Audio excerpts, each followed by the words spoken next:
Assalamualaikum warahmatullahi taala wabarakatuh. Selamat sejahtera. Salam reformasi, salam perjuangan. Salam pasik, salam kekal tegang kepada geng-geng yang berada di menonton saya dan mengintai saya daripada jauh. Kan, yang tak masuk dalam ni mungkin mengintai daripada jauh. Tolong share tuan-tuan. 830 orang mata memandang, 2-3 orang je share. Kesian saya. Share dalam Facebook ke, dalam TikTok ke, dalam WhatsApp ke, dalam apa saja aplikasi, tolong share tuan-tuan. Tak salah, tak rugi, tak ada orang kata makan modal, orang kata kan, tak perlu keluar modal, tak perlu keluar duit nak share live kita ni. Tuan-tuan juga boleh tap klik button love, button like, button apa semua tu button yang ada dekat ni.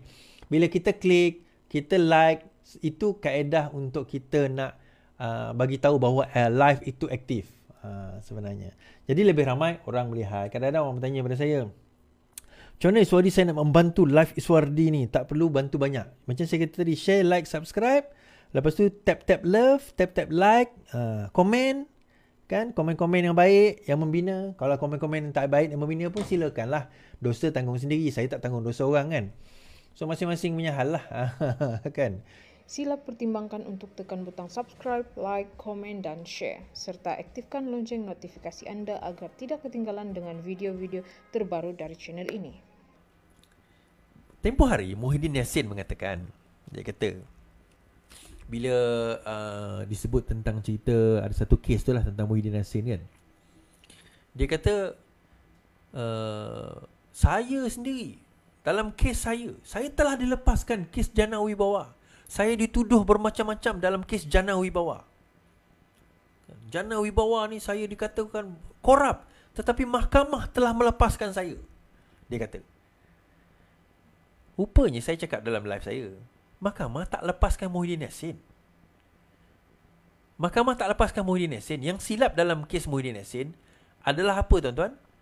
Kesilapan dia pada technical issues, iaitu defektif sewaktu buat charges. Pertuduhan itu ada defektif, menyebabkan hakim Mahkamah Session mengatakan bahawa boleh dibuang. Kes itu DAA, Discharge Amendment kita kata. So pendakwa raya tak puas hati. So dia pun pergi merayu. Mahkamah Rayuan telah membuat keputusan pada hari ini. Okay. Mahkamah Rayuan batal pembebasan Muhyiddin. Mahkamah Rayuan membatalkan pelepasan dan pembebasan Muhyiddin Yassin apabila mengembalikan 4 pertuduhan salah guna kuasa terhadapnya yang dikaitkan dengan projek jana wibawa. Panel 3 hakim Panel 3 hakim yang dipengerusikan Hadhariyah Said Ali hari ini suara membatalkan keputusan Mahkamah Tinggi Kuala Lumpur pada 15 Ogos tahun lalu yang membenarkan bekas Perdana Menteri itu untuk mencabar pertuduhan berkenaan atas alasan ia tidak jelas dan cacat. Panel hakim yang dianggotai Hakim Azmiah Arifin dan SM Komati membenarkan rayuan pihak pendakwaan untuk mengembalikan semula pertuduhan salah guna kuasa. Bercakap bagi pihak panel rayuan, Hadhariyah memutuskan pertuduhan adalah jelas dan tidak kabur. Kami berpendapat Hakim Mahkamah Tinggi tersilap apabila memutuskan 4 pertuduhan itu tidak mendedahkan sebarang kesalahan yang diketahui undang-undang. Kami menerima hujahan bahawa pertuduhan itu tidak cacat. 4 pertuduhan itu jelas dan tidak kabur, kata Hadhariyah. Pada 15 Ogos, Mahkamah Tinggi memutuskan bahawa pertuduhan salah guna kuasa adalah cacat dan tidak selaras dan dengan kanun tata cara jenayah. Dia berkata pertuduhan itu tidak mendedahkan butir-butir yang mencukupi mengenai dakwaan kesalahan di bawah Akta SPRM. Hakim menegaskan antara kekurangan kejelasan mengenai 4 pertuduhan itu sama ada Muhyiddin dituduh membuat keputusan yang menyalahi undang-undang atau menggunakan kedudukan secara menyalahi undang-undang. Hakim menolak dakwaan pihak pendakwaan bahawa butiran dan perincian akan didedahkan semasa perbincangan. Menegaskan bahawa pertuduhan mestilah memenuhi butir-butiran yang mencukupi untuk membolehkan Muhyiddin lebih bersedia untuk berdepan dengan dakwaan. Bagaimanapun, Muhyiddin masih menghadapi 3 pertuduhan berkaitan pengubahan wang haram yang belum selesai di Mahkamah Session Kuala Lumpur.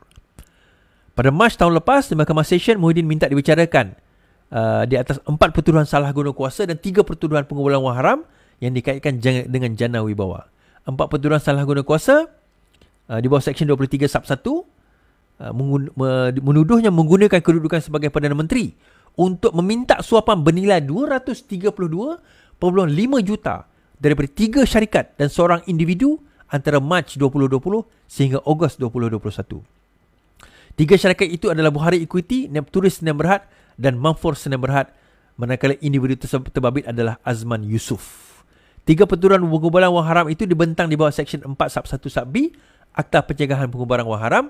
Pencegahan Amla TFPUAA dibaca bersama Seksyen 87 Sub 1 Akta sama. Alright. Wang itu didakwa dicuci dengan menerima wang yang dimasukkan ke dalam akaun bersatu. Pengubahan wang haram adalah kesalahan menyamarkan aset kewangan supaya ia boleh digunakan tanpa pengesanan aktiviti haram yang menghasilkannya. Okey. Kes ahli Parlimen Paguh ditetapkan pada sebutan di Mahkamah Session pada 4 Mac ini. Baik. Untuk kes ini tuan-tuan, dia ada berkaitan. Bila dia dituduh di bawah amla, di bawah rasuah, maka dia akan juga dituduh di bawah amla. So bila dituduh rasuah tersebut diminta dibicarakan di Mahkamah Tinggi. Amla itu dibicarakan di Mahkamah Session. So tempoh hari amla itu ditunda dahulu pending kepada keputusan berkenaan dengan perkara ini. So sekarang ini perkara ini sudah diputuskan oleh Mahkamah Rayuan, maka dengan itu Mahkamah Session boleh meneruskan pendakwaan terhadap amla. Now, boleh tak dia meminta untuk rayu lagi? Boleh. Dia ada satu lagi proses rayuan di Mahkamah Persekutuan. Kan, di Mahkamah Persekutuan untuk perkara ini. Dan pada pandangan saya bolehlah, tapi tak tahulah sama ada mereka akan merayu atau tidak tentang perkara ini. So kalau tidak, dan kita tengok macam mana. Alright. So bila dia didakwa, tuan-tuan, perkara ini didakwa dan diteruskan. So adakah DAA itu discharge interrogator itu akan dibuang? Ya, dia akan dibuang. Kes ini akan diteruskan, pendakwaan itu akan diteruskan. Dia belum lagi didapati bersalah atau tidak bersalah. Kan? Dia belum lagi didapati bersalah atau tidak bersalah. So daripada situ kita dapat nampak bahawa kes ini diteruskan. Wan Saiful Wanjan ada kes, dia ada kes, menantu Hamzah Zainuddin pun ada kes, menantu dia pun ada kes. Saya kata itu, even Rafizi sebut tadi kan, tuan-tuan ingat dia tutup parlimen, dia tutup negara, buat darurat, tutup parlimen. Tuan-tuan perasan tadi sehingga Ogos 2021. Tuan-tuan, saya baca tadi bahawa perkara ini dilakukan di antara Mac 2020 sehingga 20 Ogos 2021. Tuan-tuan ingat tak bila parlimen ditutup? Bila darurat itu berlaku? Januari 2021. Dalam tempoh tersebut, tuan-tuan, berlaku peristiwa-peristiwa ini. Berlaku peristiwa-peristiwa ini.